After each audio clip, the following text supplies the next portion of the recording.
ଆପଣ ଜାଣିଛନ୍ତି ଯେତେବେଳେ ଜଣଙ୍କର ବୟସ 60 ବର୍ଷ ବୟସ ହେଇଯାଉଛି ସେତେବେଳେ ସିଏ ନିଜର ବାର୍ଦ୍ଧକ୍ୟ ଭତ୍ତା ପାଇଁ ଅନଲାଇନରେ ଆବେଦନ କରିପାରିବ। କିନ୍ତୁ କେଉଁ ଡକୁମେଣ୍ଟକୁ ଧରି ସେ ଜାଣିପାରେ ଯେ ମୋର 60 ବର୍ଷ ବୟସ ହେଇଗଲା ମୁଁ ଆପ୍ଲାଏ କରିପାରିବି। ଯଦି ଆପଣ ଭାବୁଛନ୍ତି ଯେ ଆଧାର କାର୍ଡ଼ରେ ଯେଉଁ ଜନ୍ମ ତାରିଖ ଲେଖା ହେଇଛି ସେ ଅନୁସାରେ ଯଦି ଆପଣ 60 ବର୍ଷ ବୟସ ହେଇଯାଉଛି ଯଦି ସେଇଟାକୁ ନେଇକି ଆପଣ ଆପ୍ଲାଏ କରିଦେବେ ଆପଣଙ୍କର ହେଇପାରିବ ନାହିଁ। ଆପଣଙ୍କର ଗୋଟିଏ ହିଁ ଡକୁମେଣ୍ଟ ଅଛି ଆପଣଙ୍କର ଭୋଟର କାର୍ଡ଼। ଆପଣ ଭୋଟର କାର୍ଡ଼ ଦେଖିବେ କାହାର ମଧ୍ୟ ଜନ୍ମ ତାରିଖ ତଳେ ଲେଖା ନଥାଉଛି। ବର୍ତ୍ତମାନ ଆପଣ ନିଜର ଭୋଟ କାର୍ଡ଼ ଦେଖିଦିଅନ୍ତୁ। ସେଠାରେ ଆପଣ ନାଁ ଲେଖା ହେଇଛି, ନାଁ ତଳେ ବାପାଙ୍କ ନାଁ ଲେଖା ହେଇଥିବ, ବାପାଙ୍କ ନାମ ତଳେ ଲେଖା ହେଇଥିବ 1/1/1998 ସୁଦ୍ଧା ଏହି ପ୍ରକାର ଲେଖା ହେଇଥିବ ହେଲା। ଉଦାହରଣ ସ୍ୱରୂପ ମୁଁ କହୁଛି 1/1/1998 ମସିହା ସୁଦ୍ଧା ଆପଣଙ୍କ ବୟସ 36 ବର୍ଷ ହେଇଛି। ଦେଖନ୍ତୁ ଆପଣଙ୍କର ସେମିତି ଲେଖା ହେଇଥିବ, ବୁଝିପାରିଲେ। ତ କେମିତି ଆପଣ ହିସାବ କରି ଆପଣ ଜନ୍ମ ତାରିଖ କେତେ ଆଉ ଆପଣ 60 ବର୍ଷ କେବେ ହେଉଛି ତ ଦେଖନ୍ତୁ 1/1/1998 ଆପଣ 36 ବର୍ଷ ହେଉଛି। ତ ଆପଣ କ'ଣ କରିବେ, 1998 ମସିହାରୁ ଆପଣ 36 ଫେଡ଼ି ଦିଅନ୍ତୁ, ବୁଝିପାରିଲେ।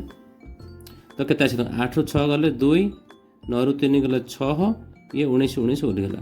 ତ ଆପଣଙ୍କ ଜନ୍ମ ତାରିଖ ହେଇଯିବ 1/1/1962। ବୁଝି ପ୍ରଥମେ ଆପଣ ଆଜିର ତାରିଖଟି ବାହାର କରନ୍ତୁ। ଆଜିର ତାରିଖ ହେଉଛି ମନେକର କ'ଣ, ଆଜି ତ 24 ତାରିଖ, 24/7/2024 ଇଏ ହେଉଛି ଆଜିର ତାରିଖ।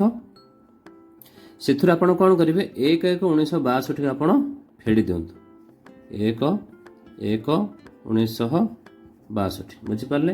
ତ ଆକୁ ଆପଣ ଏମିତି ନ ଲେଖିକି ଏମିତି ମଧ୍ୟ ଲେଖିପାରିବେ। ଆକ୍ଚୁଆଲି ଏମିତି ହିଁ ଲେଖାଯାଏ, ପ୍ରଥମେ ବର୍ଷ ଲେଖାଯାଏ, ତାପରେ ମାସ, ତାପରେ ତାରିଖ, ବୁଝିଲେ।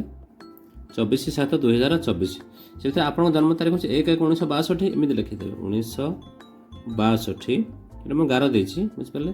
ତାପରେ ମାସ ହେଉଛି 1 ମାସ, ତାରିଖ ହେଉଛି 1 ତାରିଖ, ବୁଝିପାରିଲେ। ଏମିତି ଆପଣ କରିକି ଫେଡ଼ିଦେବେ। ବର୍ତ୍ତମାନ ତାରିଖରୁ ତାରିଖ ଫେଡ଼ିଦେବେ। 24ରୁ 1 ଗଲେ 23, ପୁଣି 7ରୁ 1 ଗଲେ 6 ବା 06 ଲେଖିପାରିବେ। ତାପରେ 4ରୁ 2 ଫେଡ଼ି ଦିଅନ୍ତୁ, 4ରୁ 2 ଗଲେ 2, 2ରୁ 6 ତ ଯିବନି, 1 10 ଆଣିବେ 12, 12ରୁ 6 ଗଲେ 6, ବୁଝିପାରିଲେ। ବର୍ତ୍ତମାନ ଇଏ 9 ଅଛି, 9ରୁ 9 ଗଲେ 0, ଇଏ ଗଲା, କାମ ଶେଷ ହେଲା, ବୁଝିପାରିଲେ। ତ ଆପଣଙ୍କର ବୟସ ହେଉଛି 62 ବର୍ଷ 6 ମାସ 23 ଦିନ।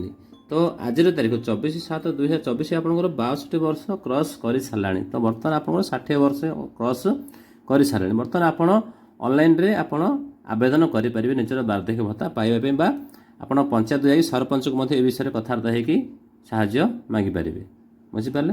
ତ ଏହି ପ୍ରକାର ଆପଣ ଜାଣିପାରିବେ ଆପଣଙ୍କ ବୟସ 60 ବର୍ଷ ହୋଇଛି କି ନାହିଁ।